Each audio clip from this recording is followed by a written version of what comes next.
Hey guys, got an email today from Liz. Her dog Molly was in recently for board and train. If anyone remembers the doodle Molly, she's a live wire. And Liz had some questions, so I'm going to go ahead and address them for Liz and for anybody else. Hey Jen, how are you? For anybody else who's struggling with their dog. So one of the issues right now that's going on with Molly is that when she is on place, she has a way of inching her way off. And then once she gets to a point, I guess the owners come over and they correct her. Hello, whoever tuned in. Owners come over and they try and correct her and get her back on place. Remember, she is on e-collar, but Molly has become very attitudinal. She's in that stage of testing authority and pushing boundaries. And so, shh, knock it off. I have some of the boys are on place here and they're carrying on a little bit, so I'm going to correct Tice for his whining.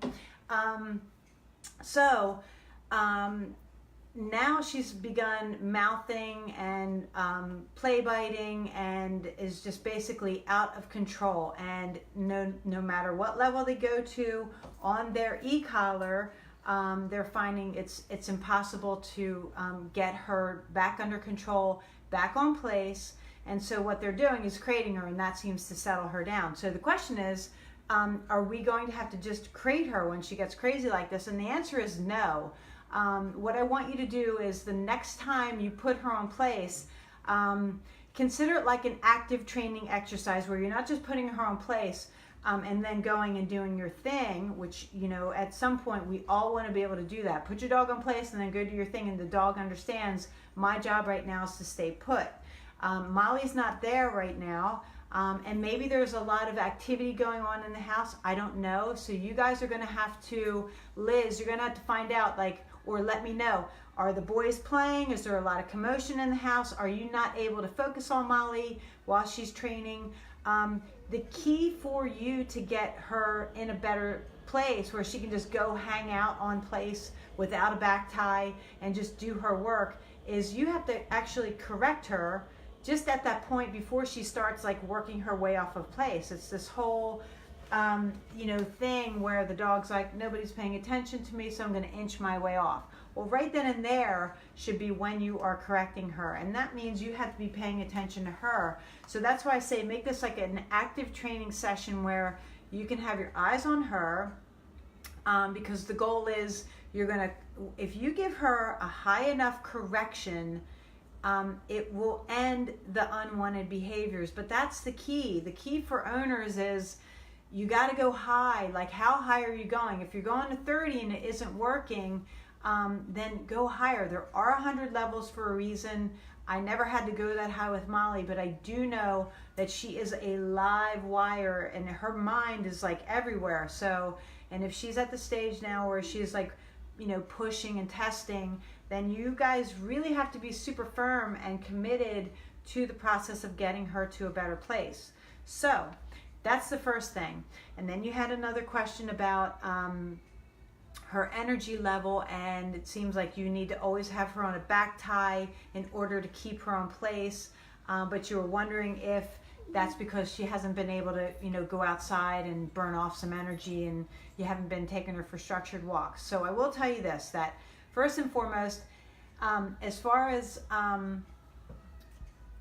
me see if I just got a comment here. Oh, hey Jen, how are you? Jax does an army crawl slowly away from place if he thinks no one is watching, paying attention. I have to say, he is much better since he just boarded with you, and a refresher of the rules. Thank you. Oh, you're welcome. And thanks for the comment, because you know what, Jen, like, that's the whole thing. It's like, he did get a little refresher, and here, like, when your dogs come here for boarding, it's no nonsense, and I really get right back to basics. And so I think, Liz, for you, and Jen, you guys too, just whenever you see like that, as soon as he starts the little army crawl, just a little bloop, correction on the e-collar will get his attention. And you have to, sometimes with him, I was going in the 30s and 40s with Jax. He can be, if there are distractions going on, and I know in your house that there are, you are going to have to go higher. And that's back to the point that I was making about going high enough to really get through to Molly. So if you can catch her early while she's on place and thinking about like slithering her way off, then if you can go to a level that gets her attention, you have a better chance of keeping her on place. Then once she starts working her way off and you go over and start engaging with her, forget it. That's the whole point of e-collar, is for you to not have to be in her space and engage with her. It's like you communicate from a distance what you want, and that's why you hit the button at a correction level, you say no, and then you hit the button again, and at the same time give the command to remind her you're on place right now. So let me just see, I got another comment here. Let's see. Sorry guys, there's like a delay in the comments, so if I miss your comments, I'm really sorry. But anyway, so the next thing regarding a back tie, it really depends on how much energy is in the house. So if the boys are running around, Liz, and there's a whole lot of stuff going on, this is really hard for a 6 or 7 month old puppy, young dog, to be self-regulating. She's pretty fresh out of board and train. So remember, print off the do's and the don'ts list that I gave you guys, and really make sure that you are following as closely as you can, right? As closely as humanly possible. We're all human, and it is a lot, right? There's a lot of follow through, but the more follow through you do now, the better she will be as she matures, as her off switch gets better, and as she develops more impulse control. So the back tie is going to be necessary when there's a lot of commotion going on, but you also need to not be using the back tie to proof her, because you won't know if she can do it without a back tie if you are not, backing off of the back tie. So that goes to the other question that you had about, is she, maybe that she's acting this way because she doesn't get enough exercise due to the rain of late. And that might be the case. I mean, she's a very active, high energy dog. So if you're not out there doing the structured walk every day, even if it's only 20 minutes, that's a big deal for a dog. Like when you force her to do that work where she is walking at your pace, even if it's just 20 minutes a day, or maybe every other day if that's all you can do.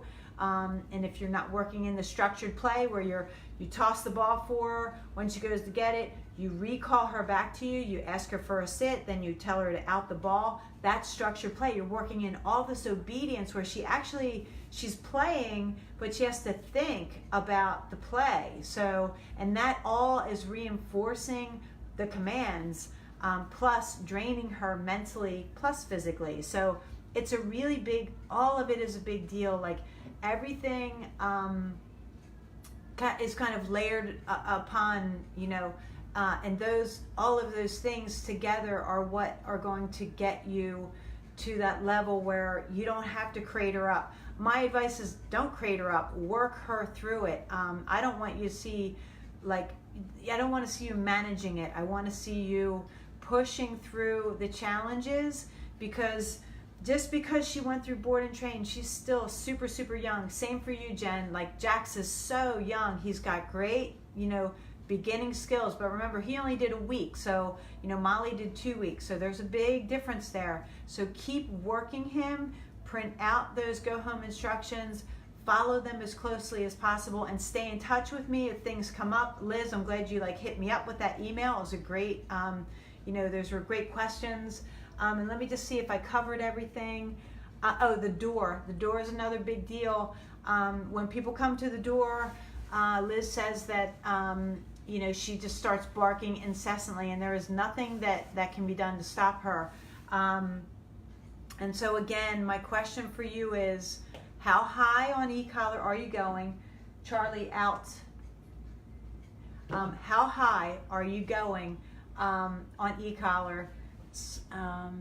Oh, thanks, Jen. I appreciate that. Let me just print this. There's a delay here. So Jordan's doing very well. I'm glad to hear that, using his knowledge now with Corona. Oh, awesome. I'm glad to hear. And I think Jordan's leaving soon, unless he's already left. So, I'm glad that this helps.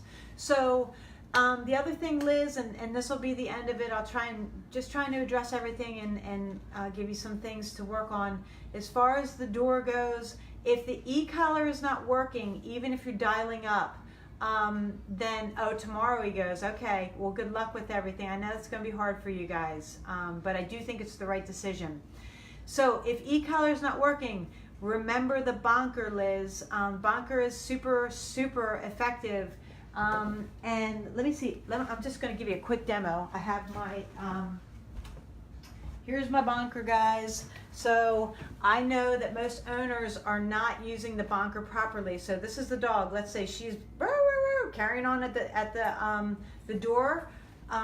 This is how I want you to hit your dog. Okay, a real solid wallop. Bonk, bonk your dog. That will interrupt that pattern. I know it's super hard. Most people are like, that's a bonk. That is not a bonk. That will not make your dog change. So you've got to use the bonker. If you don't have one, Liz, make one. I think you guys have one. So really go after her with the bonker. You can have a leash on her with her prong collar. Give her a little prong collar pop. You know, some sort of other communication if the e-collar is not effective. Or if you're just not dialing up high enough. Remember, there are 100 levels for a reason. So try those things, stay in touch. I'm happy to come out for anyone who has gone through board and train. You know you get a free lesson with me, follow up, and I'm always around anyway, even if you use that free lesson. I am here for you and your dog. Always, it's like very important to me that you guys have a good relationship with your dog. So if you have any questions, post them here and I'll answer them later. Thanks for tuning in, guys. Have a good one. Good luck tomorrow, Jen.